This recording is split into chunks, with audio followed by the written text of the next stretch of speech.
Assalamualaikum warahmatullahi wabarakatuh. Bismillahirrahmanirrahim. Ashhadu an la ilaha illallah wa ashhadu anna Muhammadar Rasulullah. Allahumma salli ala sayyidina Muhammad wa ala ali sayyidina Muhammad. Rabbi shrah li sadri wa yassir li amri wahlul 'uqdatam min lisani yafqahu qawli. Amin. Bismillahirrahmanirrahim. Salam kasih sayangku buat sahabat tercintaku, baik yang ada di luar dan di dalam negeri. Semoga kita semua bersama-sama berjihad di dalam fisabilillah. Amin ya rabbal alamin. Alhamdulillahi rabbil alamin. Kita melanjutkan kembali di episode yang kali ini, Intai Singgah Sana Musuh yang keempat.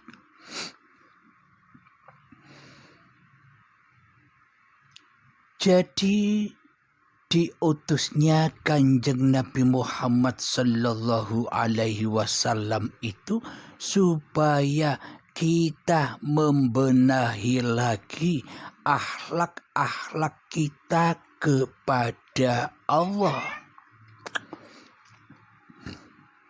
Jadi kalau di babagan syariat yang dikatakan berakhlak, yang difokuskan kepada hablum minan nas, yakni akhlak kepada sesama manusia, sopan santun kepada manusia, hormat menghormati kepada sesama manusia, saling tolong menolong sesama manusia. Itulah yang disebut akhlak secara sudut pandang syariatnya. Sudah dikatakan semuanya serba syariat dan hakikat. Semuanya serba dohir dan batin. Seumpama tidak ada hakikat, seumpama tidak ada Allah, seumpama tidak ada hayatullah, seumpama tidak ada uripe Allah, apa manusia bisa berakhlak tolong menolong sesama manusia, saling bantu membantu sesama manusia, saling hormat menghormati sesama manusia tanpa Allah? Berarti hakikat itu lebih wujud daripada syariat. Berarti Allah itu lebih wujud daripada manusia. Inilah bukti kenyataannya. Monggo dihayati.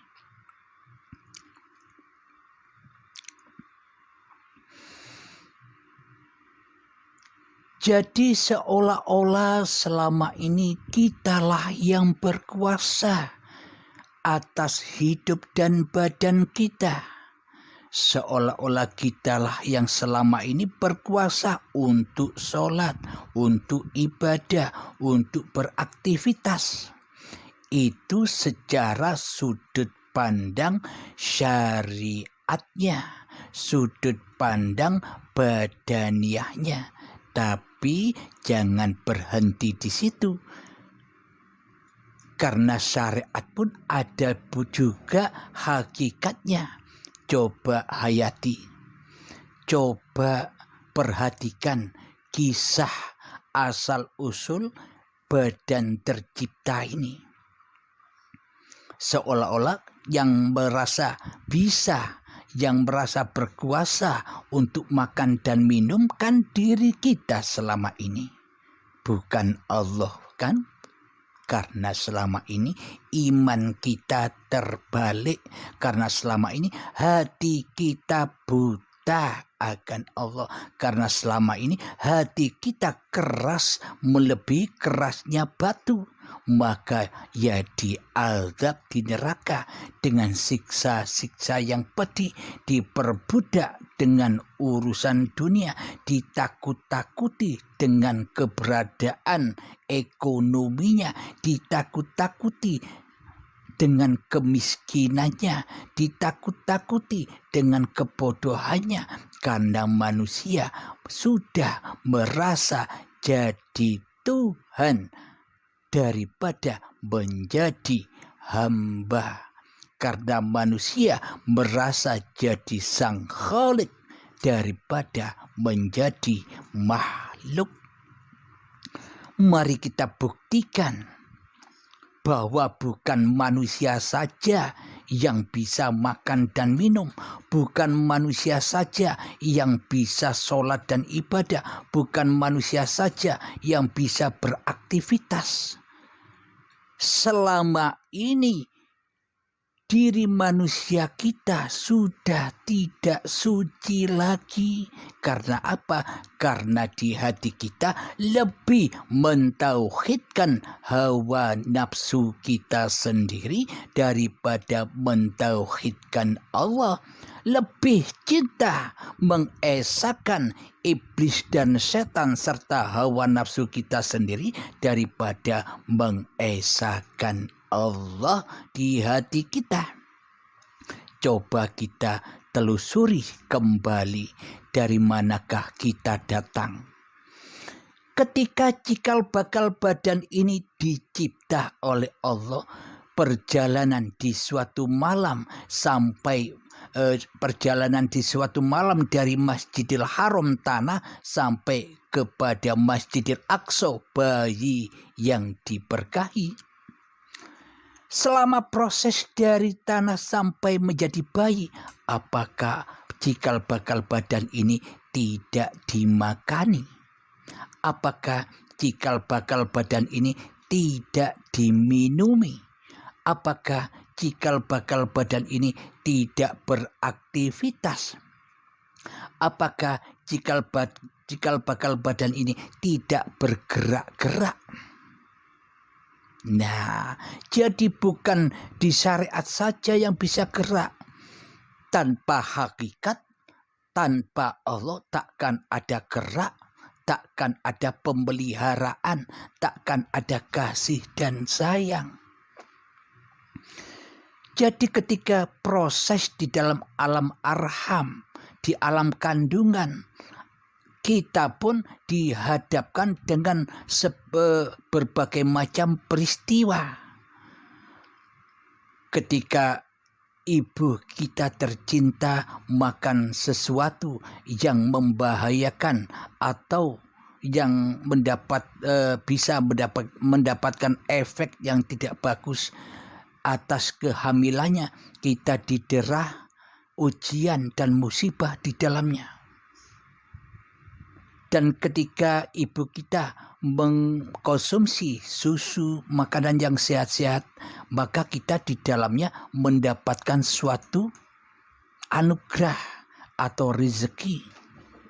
Nah, di dalam alam arham kan tidak jauh beda dengan alam dunia ini.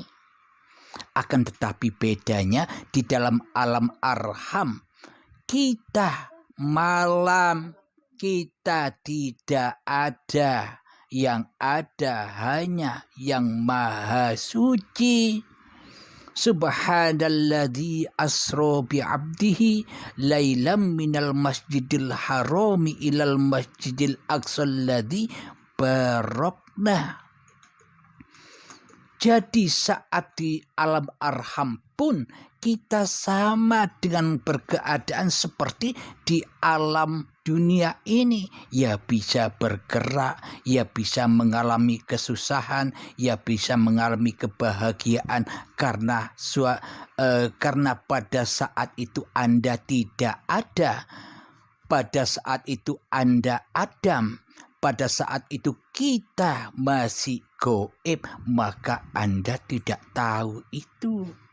seolah-olah keberadaan kita selama ini hanya saat bayi. Ketika sudah menjelang detik-detik akil balik, hanya itu yang kita ingat selama ini. Akan tetapi perjalanan sebelum kita akil balik saat bayi sampai menjadi tanah, apakah kita tahu? Semua itu hanya Allah yang tahu.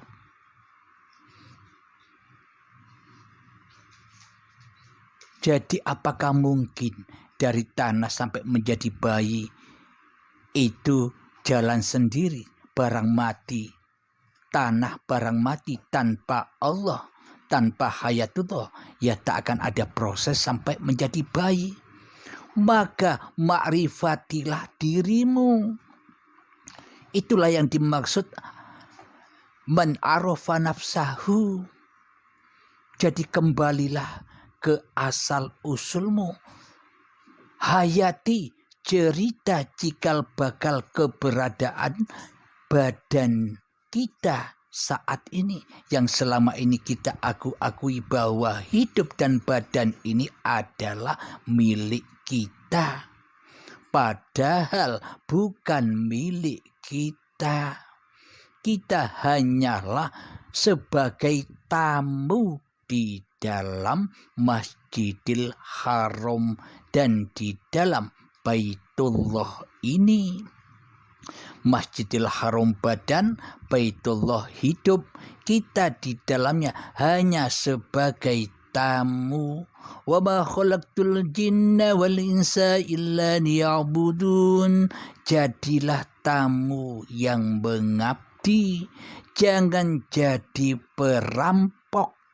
Merampok Masjidil Haram dan merampok Baitullah, merampok bahwa badan diakui inilah badanku, dan merampok diakui bahwa hidup inilah hidupku. Nah, selama ini kita semua, seluruh manusia kan jadi perampok. Nah, jadi pada hakikatnya memang itu sunnatullah, memang itu cerita Allah, memang itu pagelaran Allah.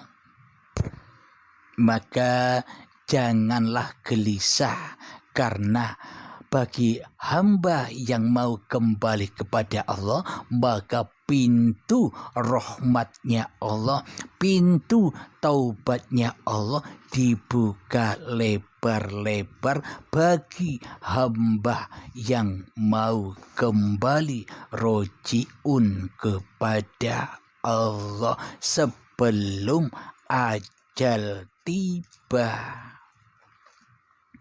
Kalau ajal sakaratul maut sudah tiba, maka sudah kadaluarsa, maka hadapilah puncak-puncaknya segala azabnya Allah ketika dirampas kembali dunia-dunia, harta-harta yang kita kumpulkan selama ini.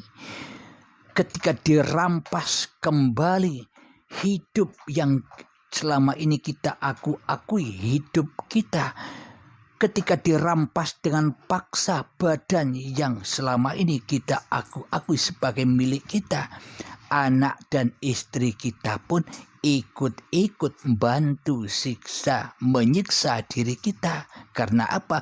Karena selama ini merekalah yang ada di hati kita, karena merekalah selama ini yang jadi berhala-berhala di hati kita, karena merekalah selama ini yang menjadi tauhid di hati kita, yang selama ini menjadi salib-salibnya hati, yang mana dengan salib ini kita dihalang-halangi berjumpa dengan Allah sebagai pencipta diri manusia kita.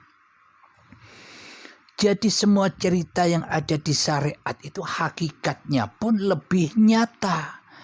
lebih gamblang, lebih logika, lebih logis, lebih ilmiah. Tapi ketika kita hanya duduk manis di dalam sudut pandang syariat saja, maka yang ada hanyalah angan-angan.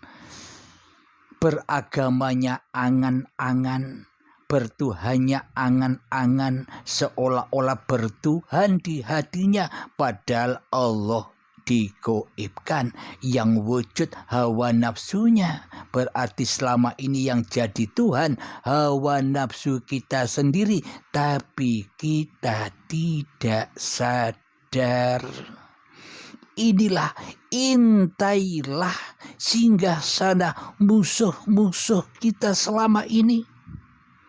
Kalau kita tidak tahu musuh-musuh kita selama ini, bagaimana mungkin kita bisa berjihad di jalan Allah, kita bisa berperang menuju jalan Allah. Alhamdulillahirabbil alamin. Jadi kembalilah kepada alam arham.